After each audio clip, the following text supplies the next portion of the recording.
Hello and welcome to Footsteps and Photos. My name's Craig and today I am walking in Kinver. Let's go. Today's walk starts at Hyde Lock in Kinver and we'll be walking towards the Vine Public House.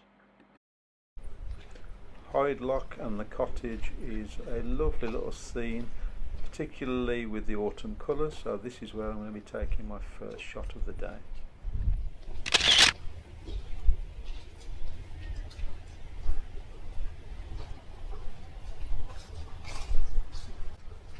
The Staffordshire and Worcestershire Canal was built by James Brindley and it was opened in 1772, and it linked the Trent and Mersey Canal with the River Severn in Stourport. Straight away this improved the economy of Kinver as they were able to transport materials much more quickly and cheaply than ever. This became one of the busiest waterways in the country a few years later when the Stourbridge Canal opened, which linked this canal to the Black Country and all its industry. By the 1950s, industry had stopped using the canal systems for transport, but thankfully with the rise of the leisure industry, the canal system is as busy as it's ever been.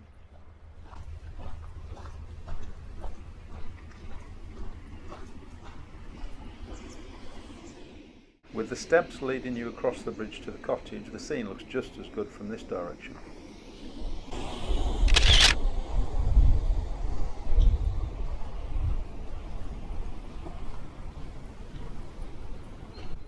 Before we move on, I can't resist taking a shot of this blue boat against all these autumn colours.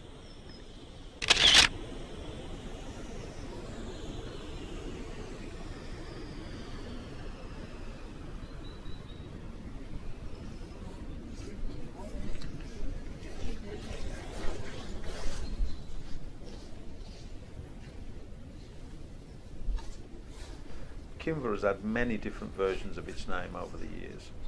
I'll put the spellings on the screen now. Probably the most important one was the earliest mention, which was in a charter of 736 AD, and it's spelled Cynibre. Apparently the first part, Cyne, means royal, or it could possibly come from the Celtic root cuno, meaning dog. The second part, Bre, refers to a steep hill, which is almost certainly Kinver Edge. Now, there are many other versions of the name. I'll put them on the screen now, but the one that is probably most interesting is Chenefare, Chenefare, because it was listed in the Domesday Book of 1086.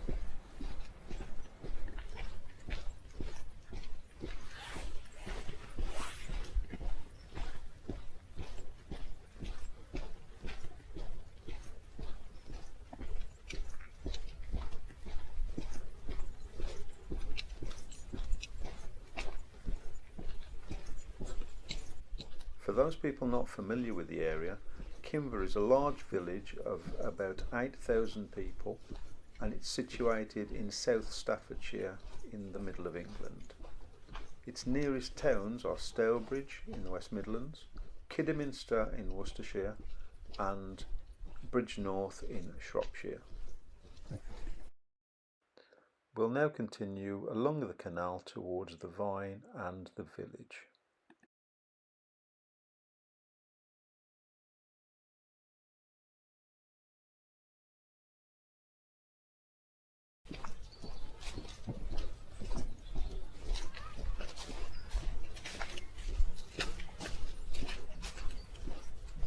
Kinver was known for making woolen cloth.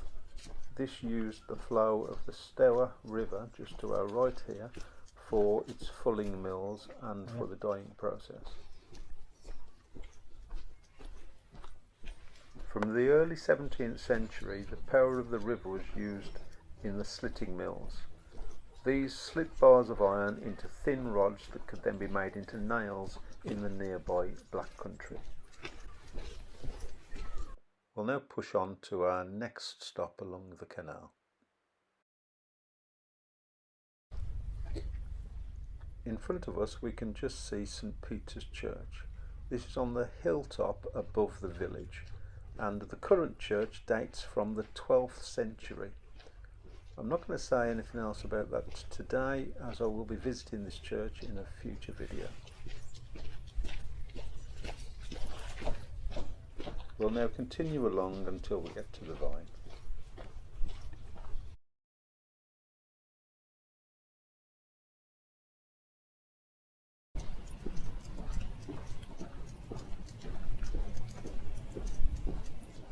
We're now approaching Kinver Lock with a Vine pub on the left. The pub was first opened in 1863 and it was originally converted from 2 cottages, but as you can see it's been extended over the years.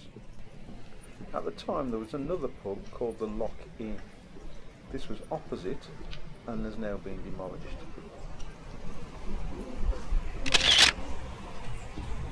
The pub garden is a lovely place to have a drink, particularly during the summer, although it does get very, very busy.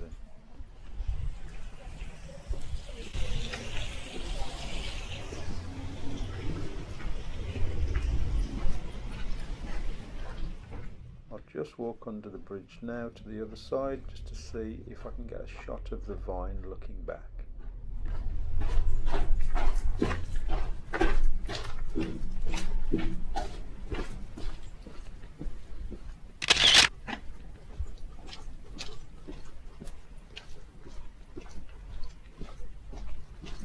As we come off the canal, we've got Lockside House on the other side of the road, which is on the site of the old Lock Inn. We'll now head up this way and go towards the village.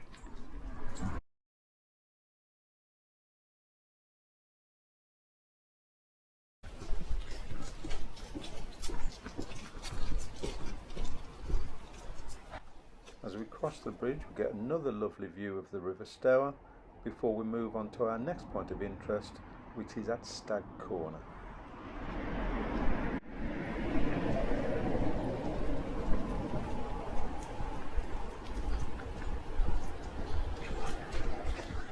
At Stag Corner there used to be a pub called the Stag. It was situated almost opposite the terminus of the Kinver Light Railway, which ran from 1901 until 1930, when competition from cars and buses caused it to close. Although short-lived, the railway, which ran from Amblecote and Stourbridge, proved popular with people from the Black Country looking for a day out in the country.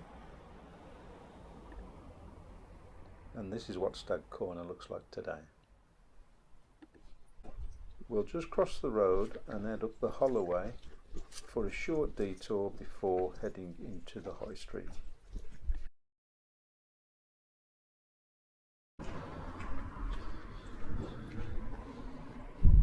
The building on the right is the old grammar school. It opened in 1511 and functioned as a school until it closed in 1916.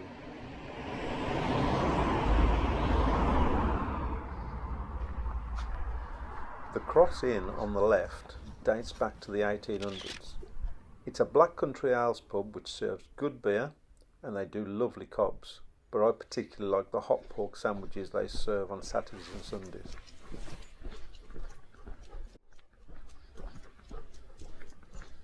We'll now make our way down Church Hill and go into the High Street.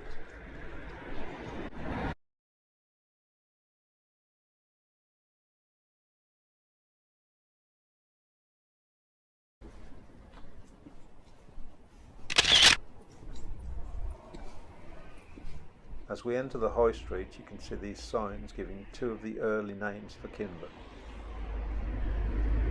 The village High Street was laid out as the burgesses of a new town by the Lord of the Manor in the 13th century.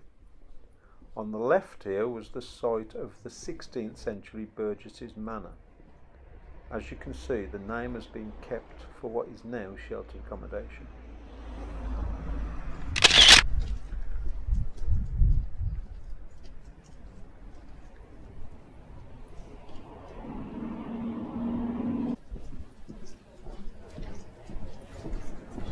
Many of the houses on the High Street have listed building status, such as this distinctive 18th century yellow building on the left.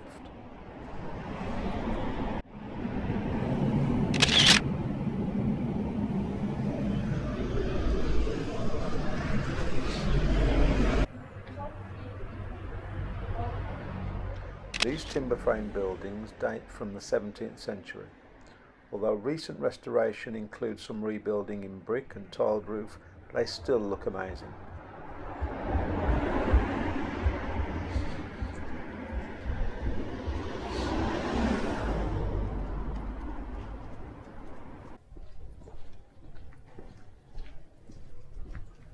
Here we can see the artistic nails being used as street furniture all along the High Street, harking back to the slitting mills and nail making industries that I talked about earlier.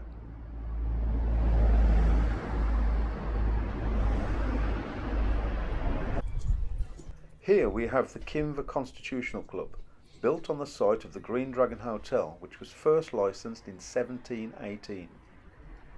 In the early years of the 20th century, it was rebuilt as an upmarket hotel for the tourists coming to Kinver on the light railway. As I've mentioned, the railway closed in 1930, and in 1936 the hotel was taken over by Hanson's Brewery and became what is now known as the Con Club, and the building still looks the same today.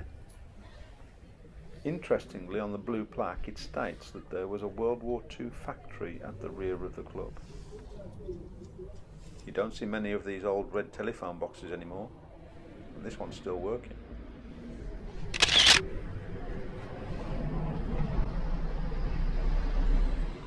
Just look at these lovely old tiles in this doorway.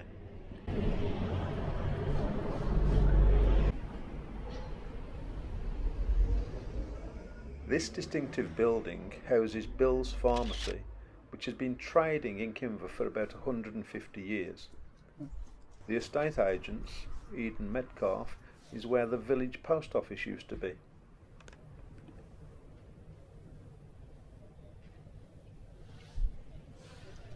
On the opposite side of the road is the Bay Tree, a lovely restaurant that I can thoroughly recommend. I've had some lovely meals there. This is built on the site of yet another old pub called the Red Lion.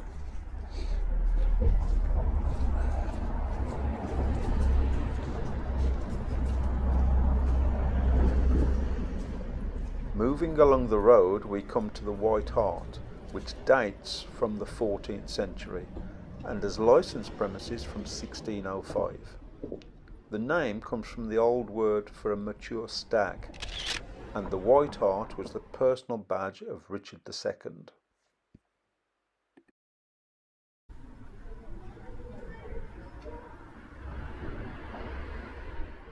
Moving along we come to Mossgrove Surgery.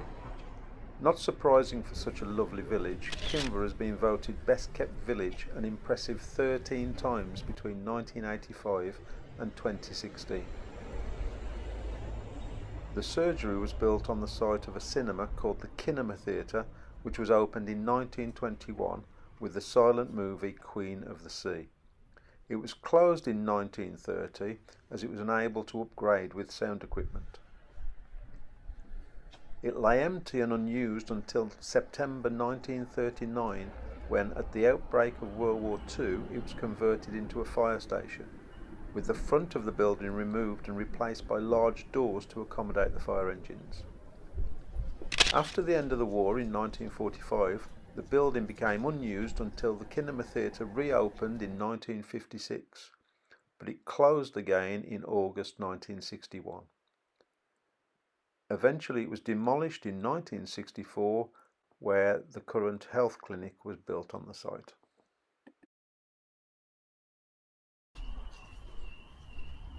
Up onto Vicarage Drive we have Kinver Library. It was originally built in 1851 as the National School for Boys and Girls. It then became a girls' school before changing to a primary school in the 1950s. This was open until Brindley Heath Junior School was opened in 1966.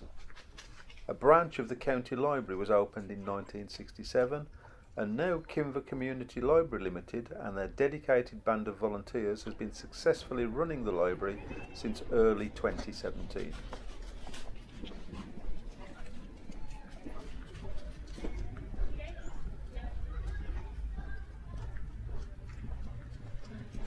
As we come back down to the High Street, we have a selection of shops with Chenavar Mews just to the right. This has taken one of the old names for Kinver that I talked about earlier. For a relatively small village, there's a wealth of good places to eat in Kinver, including the Old House Tea Rooms, who are dog friendly,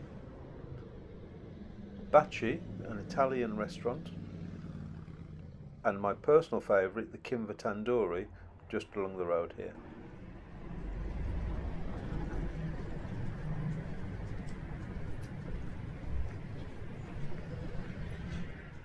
If you're planning on visiting Kinver, there's free parking just behind the Tandoori here.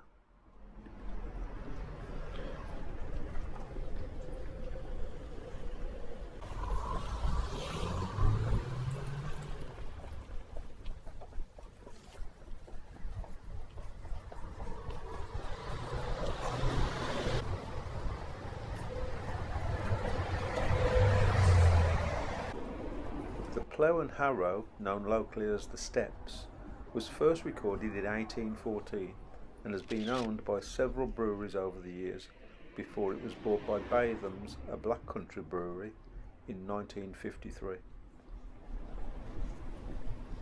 If you've enjoyed this video, please give it a like and consider subscribing to see future videos. Thanks for watching, and I'll see you next time.